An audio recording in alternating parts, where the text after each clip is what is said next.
I operate and I compete within a sphere called bodybuilding or body sculpting, and it's an art, it's a sport as well as an art form.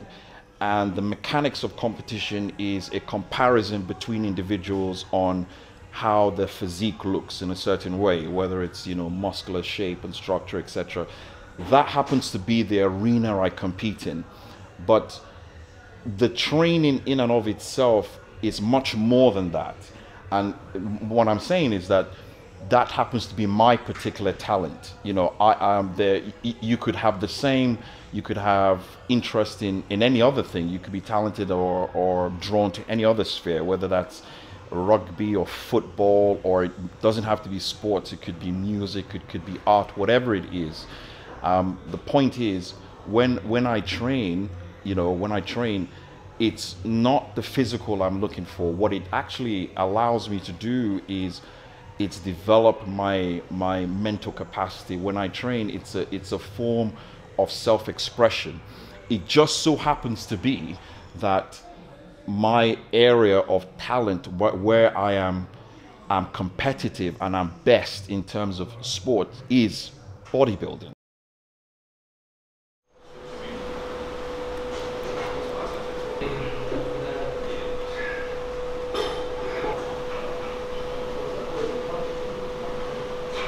Success has many definitions. Success is not just a financial prerogative. It's not just a financial dimension. It's success of health. It's success of emotional stability, social community relationships. It's about success in your sense of well-being, etc. So it's all these things put together. So that's what interests me. So yeah, I have a lot of different range of interests that draws my attention. So that's who I am.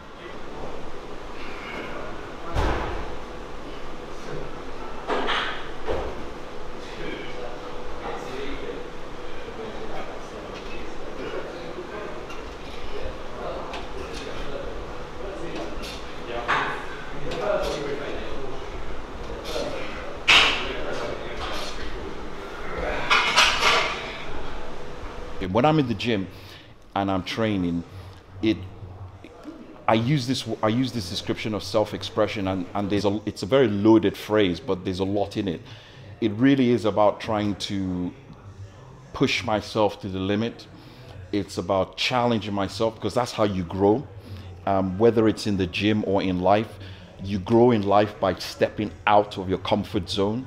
That's how you expand your potential, you know, whether that be in like your professional life or your academic life or your social life, trying new things, experiencing. That's how you grow as a human being and evolve. The same thing in the gym. You grow and develop physically by pushing your body to the absolute edge of your potential, and that's how you, as you grow. So for me, I'm trying to express myself as honestly as possible, in terms of being as true to myself and sincere to myself as possible. That basically knowing that I've come in there and I've given it everything.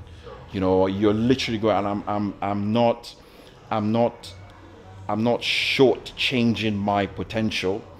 I'm fully utilizing all my capabilities, and I'm better today than I was yesterday. That's the whole game.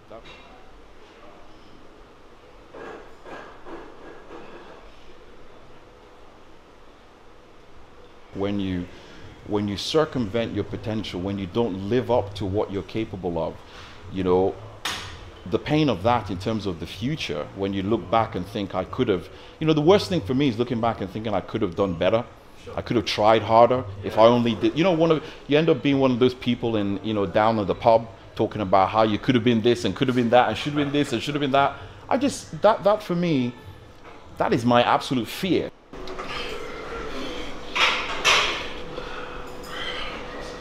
You know, you can't spend, you know, 40 years living a certain way, you know, not going to the gym, eating in an uncontrolled fashion, etc., and you inevitably bear the consequence of that, because we do.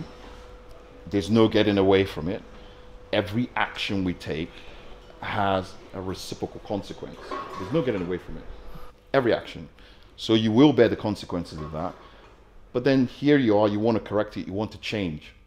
Don't think you're going to take 40 years and overturn that in 2 weeks. It's not realistic.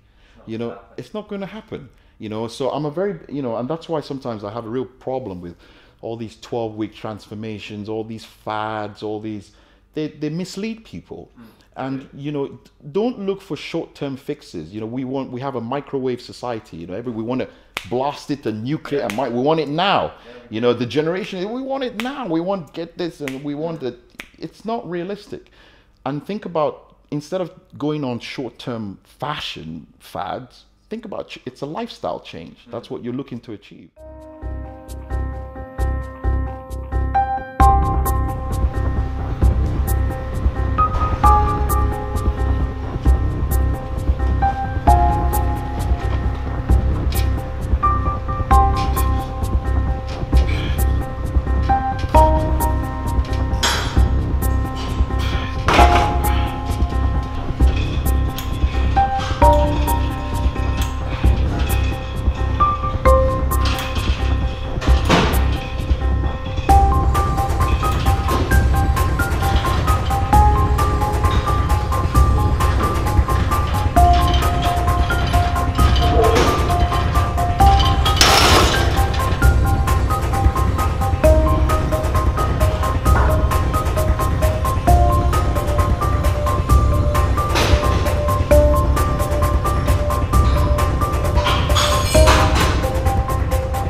It's showtime. This is what you've spent.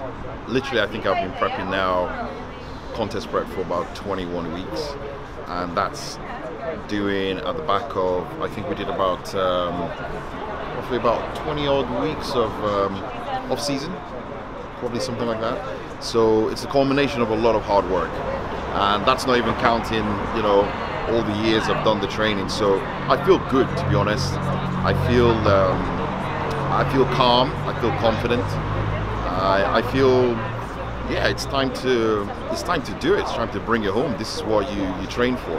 The critical thing at this juncture is it's kind of like an old athletic kind of saying, you know, you got to run through the line, you know, or if you look at it in martial arts terms, someone like Bruce Lee would always say you punch behind the target. So that means, you know, it's at this point, all the training, all the practice, you've got to put it into effect, and you've got to go through it. You know, it's not about getting on stage and then collapsing. It's about making sure that, like I said, you run through the line. So keep focused, keep calm all the way through. The show isn't over till it's over, so I've got to be really on point and switched on, you know, right from the moment that the bell goes, so to speak.